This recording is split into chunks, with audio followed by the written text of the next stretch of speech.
इस गेज में हम लोगों ने पहले पढ़ा 3 गेज के बारे में, रेडियस गेज, फिलर गेज और स्क्वायर पिच गेज के बारे में।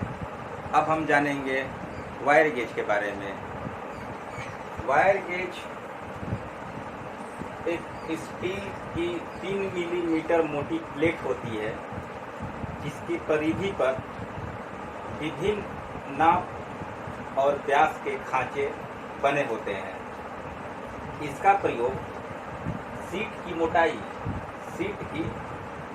आयरन शीट की मोटाई और तार का व्यास चेक करने के लिए किया जाता है।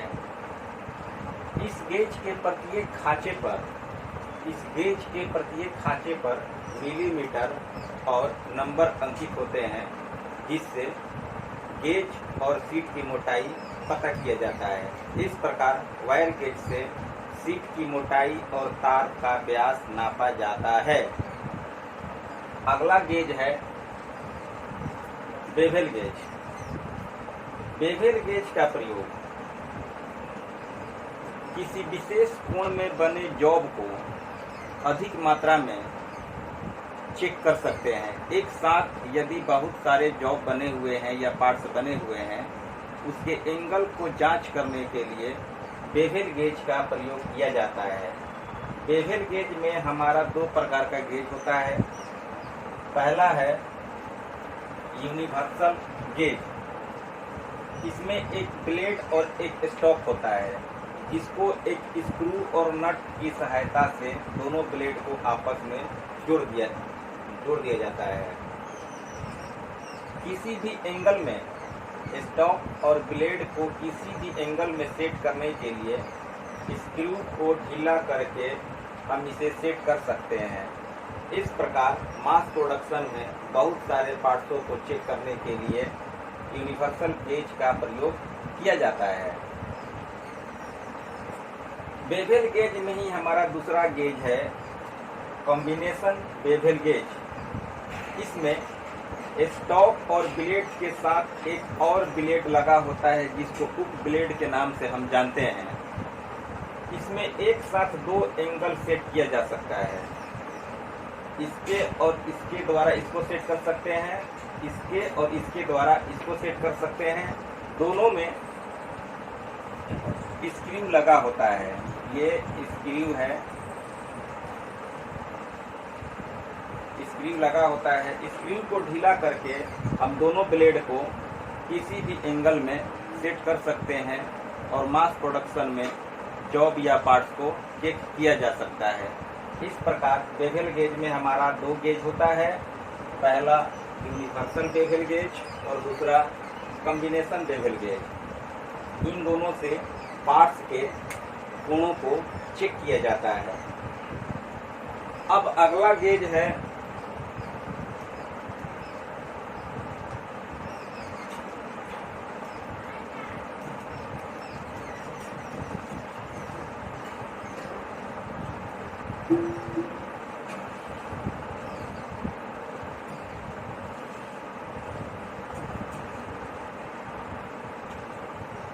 अगला गेज है जिसका नाम है ड्रिल एंगल गेज।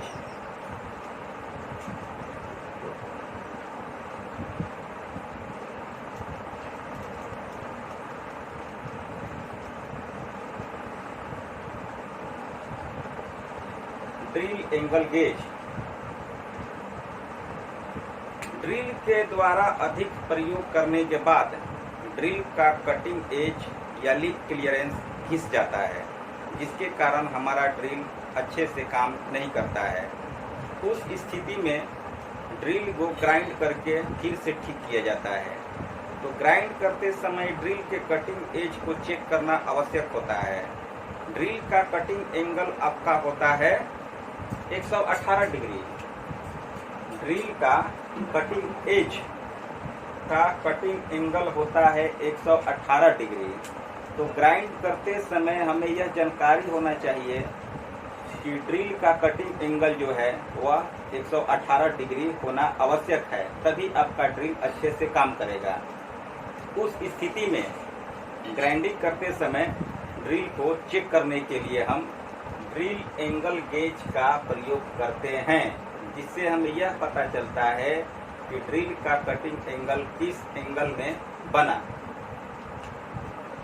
अगला है centre gauge.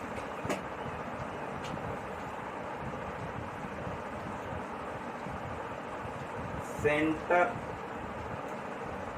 Gauge, centre gauge lathe machine पर सिंगल कटिंग पॉइंट टूल से जब हम थ्रेडिंग करते हैं, चूड़ियाँ बनाते हैं, उस समय कटिंग टूल का एंगल चेक करना आवश्यक होता है। तो उस टूल के एंगल को चेक करने के लिए सेंटर गेज का प्रयोग होता है। चूड़ियाँ विभिन्न कोण में बनी होती है, 55 डिग्री, 47 डिग्री, 29 डिग्री। तो इस प्रकार कटिंग टूल को थ्रेडिंग करते समय उसी एंगल में बनाया जाता है। लेथ मशीन पर जो कटिंग टूल होता है उसको एक कोण बनाया जाता है चूड़ी के अनुसार कि हमें किस एंगल का चूड़ी बनाना है। तो उस समय कटिंग टूल को एंगल चेक करना आवश्यक होता है। तो कटिंग टूल के एंगल को चेक करने के लिए सेंटर गेज का प्रयोग किया जाता है तथा लेथ मशीन पर जॉब को सेंटर में बांधने के लिए ही सेंटर गेज का प्रयोग होता है। इससे पता चलता है कि हमारा जो जॉब है वह बिल्कुल सेंटर में बंधा हुआ है। सेंटर में बंधा होने का मतलब ये है कि लेथ मशीन के चक में जो जॉब हम बांधते हैं, कोई रॉड हो या सापट हो, तो उसको चेक किया जाता है कि वह बिल्कुल सेंटर में रहे। सेंटर में होने से लेथ मशीन पर जॉब का कार्य अच्छी तरह से किया जाता है। तो सेंटर गेज का प्रयोग दो प्रकार से किया जाता है। एक तो लेथ मशीन पर जॉब का सेंटर चेक करने के लिए और दूसरा कटिंग टूल का एंगल चेक करने के लिए। किस एंगल का चूड़ी बनाना है उसी एंगल की चूड़ी, उसी एंगल का कटिंग टूल वहां पर प्रयोग किया जाता है। तो इस प्रकार सेंटर गेज का प्रयोग होता है। अगला है हमारा लिमिट गेज।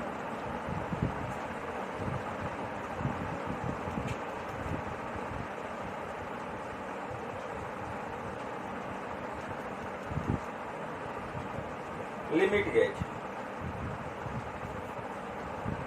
मास प्रोडक्शन में पार्ट्सों को एक लिमिट साइज में बनाया जाता है, जिससे वह साइज से ना अधिक हो ना कम हो।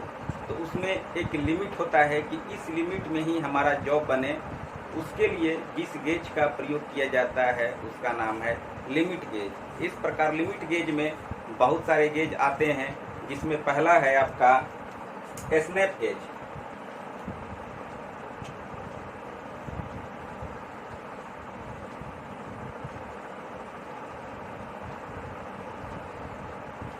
स्नैप गेज, जिसे कैलिपर गेज के भी नाम से जानते हैं। इस गेज का प्रयोग, स्नैप गेज का प्रयोग जॉब की बाहरी मापों जैसे किसी शाफ्ट का बाहरी व्यास को चेक करने के लिए किया जाता है। तो यह एक प्रकार का ऐसा गेज है जिसमें आप किसी शाफ्ट के बाहरी व्यास को नाप सकते हैं। आपका शाफ्ट किस व्यास से बना हुआ है, बहुत सारे शाफ्ट बनकर तैयार हैं, उसको चेक करने के लिए आप स्नैप गेज का प्रयोग कर सकते हैं।